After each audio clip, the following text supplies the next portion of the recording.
तो आज मैं तुम सबके साथ अपनी लाइफ की एक ऐसी हॉरिफाइंग स्टोरी शेयर करने वाला हूँ जिसको मैं अभी भी याद करता हूँ तो मेरी रूह कांप जाती है, क्योंकि ये इंसिडेंट मेरे साथ जिंदगी में सिर्फ एक दफ़ा हुआ है और मैं चाहता भी नहीं कि मेरे साथ दोबारा हो। और जब तुम मेरी ये वाली स्टोरी सुनोगे तो तुम भी यही चाहोगे कभी ये किसी के साथ ना हो।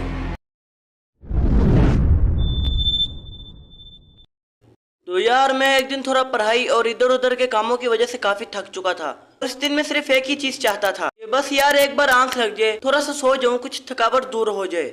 और जैसे ही मैं रात को थोड़ा कामों से फ्री होकर अपने बिस्तर की तरफ सोने के लिए आया तो यकीन मानो उस दिन मुझे कितनी कमाल की नींद आई थी। मगर ये सब ज्यादा टाइम के लिए नहीं रहा, बिकॉज वो दिन तो नॉर्मल था, मगर उस दिन रात को मेरे साथ कुछ अजीब हुआ। मुझे नींद आई लेकिन एक मोमेंट ऐसा आया कि मैं उठ गया, लेकिन सिर्फ आंखों से। बॉडी मेरी अभी भी सोई हुई थी, ऐसे कि जैसे एक बेजान सी लाश पड़ी हो। क्योंकि मैं उस टाइम चिल्लाना तो चाहता था लेकिन मेरे मुंह से आवाज ही नहीं निकल रही थी। मेरे हाथ पैर बिल्कुल फ्रीज हो चुके थे, ऐसे महसूस होता था कि किसी ने मेरी बॉडी को लॉक लगा दिया हो उस टाइम पर। और तब मैंने एक ऐसी चीज देखी जो कि आज से पहले मैंने कभी नहीं देखी थी। मैंने देखा कि एक अजीब सी दिखने वाली शेडो जैसी एंटिटी जो कि पहले मेरे कमरे के दरवाजे पर खड़ी थी, लेकिन अचानक वो मेरे करीब आती रही। लेकिन हद तो तब पार हो गई जब मैंने उस अजीब सी दिखने वाली एंटिटी को अपने सीने पर बैठा पाया। और उस टाइम पे मेरी जो फटी थी ना, मैं तुम्हें यहाँ पर लफ्जों में बयान नहीं कर सकता। और उस एग्जैक्ट मोमेंट पर ऐसे लग रहा था कि मेरी सांस रुक चुकी है। मैं किसी को बुलाना तो चाहता था लेकिन बुला नहीं पा रहा था। मेरा जिस्म सिर्फ सोचने तक ही महदूद था, मैं सोचने के सिवा कुछ कर ही नहीं पा रहा था। ऐसे नहीं था कि मैं कुछ करना नहीं चाहता था,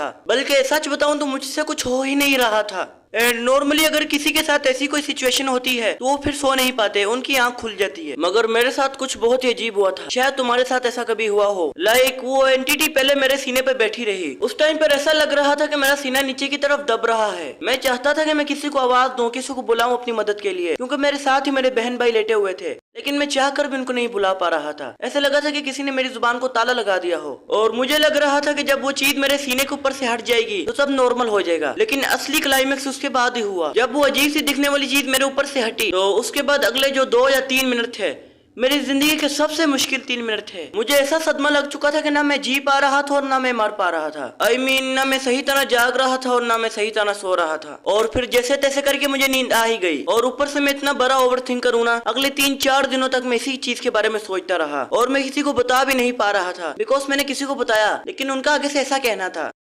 अरे यार तू परेशान लग रहा है, कुछ हुआ है क्या? अरे नहीं यार, कुछ नहीं हुआ। अरे यार अगर कोई दिक्कत है तो मुझे बताना, क्या पता तेरा बोझ हल्का हो जाए मुझे बता के। यार मैं तुझे बता तो दूं लेकिन तू हंसेगा मुझ पर, मेरा मजाक उड़ाएगा।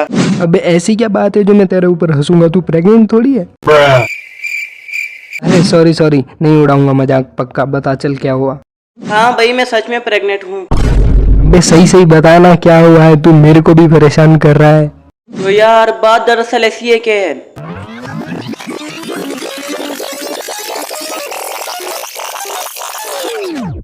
तो ये सब हुआ मेरे साथ।